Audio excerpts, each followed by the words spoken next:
আসসালামু আলাইকুম। সুপ্রিয় দর্শক মণ্ডলী, ওয়াকার কখন বিদায় হবে?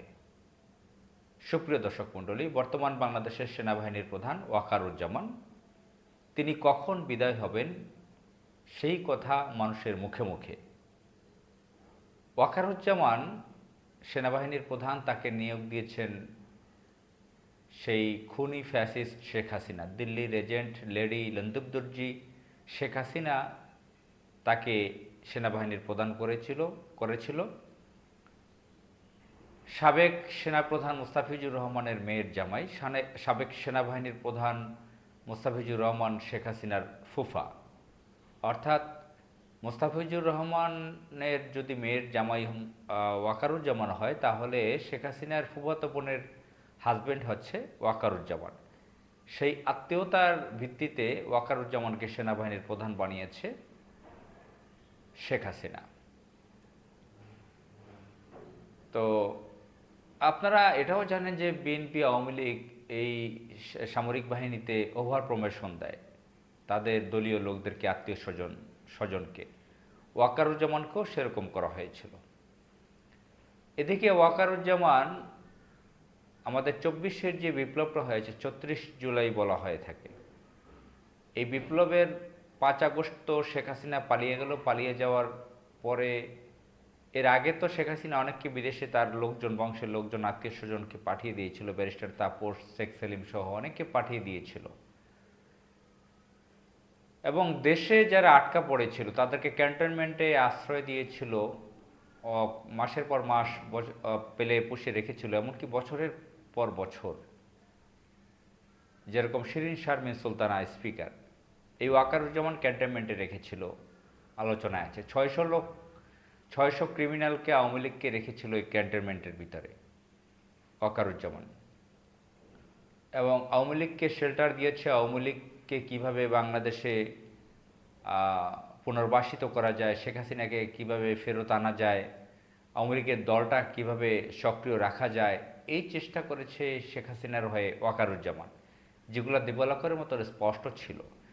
যদিও ওয়াকারুজ্জামান নিজেকে অনেক বড় ধরনের সুশীল, নিরপেক্ষ সাজাতে চেয়েছিল, বারবার বলেছে,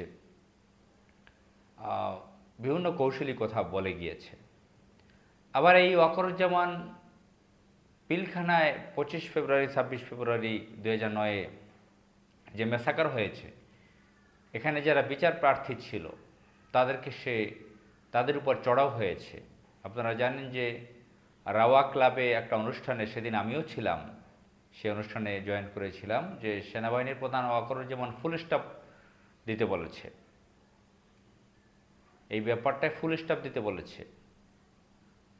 এবং সেও তো সামরিক কর্মকর্তা ছিল উচ্চ পর্যায়ের, যে পিলখানার যখন ঘটনা ঘটেছিল, তাহলে এই ওয়াকারুজ্জামান শেখ হাসিনা তাকে নিয়োগ দিয়েছিল, পিলখানার ঘটনাকে ধামাচাপা দিতে বলেছে, ফুল স্টপ দিতে বলেছে, অনেক হয়েছে ইত্যাদি ইত্যাদি। আবার আওয়ামী লীগকে সে শেল্টার দিয়েছে, আওয়ামী লীগকে পুনর্বাসন করতে চেয়েছে, আবার ক্যান্টনমেন্টে 600-র অধিক আওয়ামী লীগ ক্রিমিনালকে আশ্রয় দিয়েছে।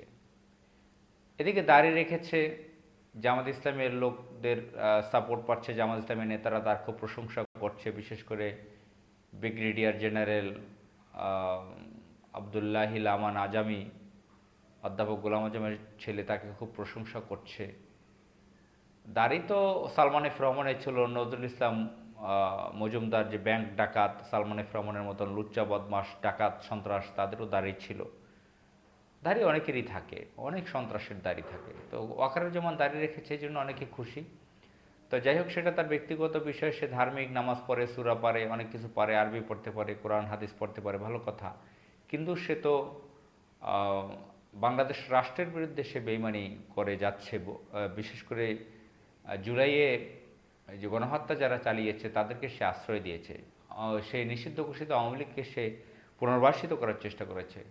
অর্থাৎ সে হচ্ছে সেই ফ্যাসিবাদের দোসর, শেখ হাসিনার লোক। তাকে কিভাবে এতদিন সেনাবাহিনীর প্রধান রাখা হয়, সে কখন বিদায় হবে, সেই কথা এখন মানুষের মধ্যে আলোচনায়। বিশেষ করে চুপ্পুর বিদায়ের পর এই আলোচনা বেশি করে উঠেছে।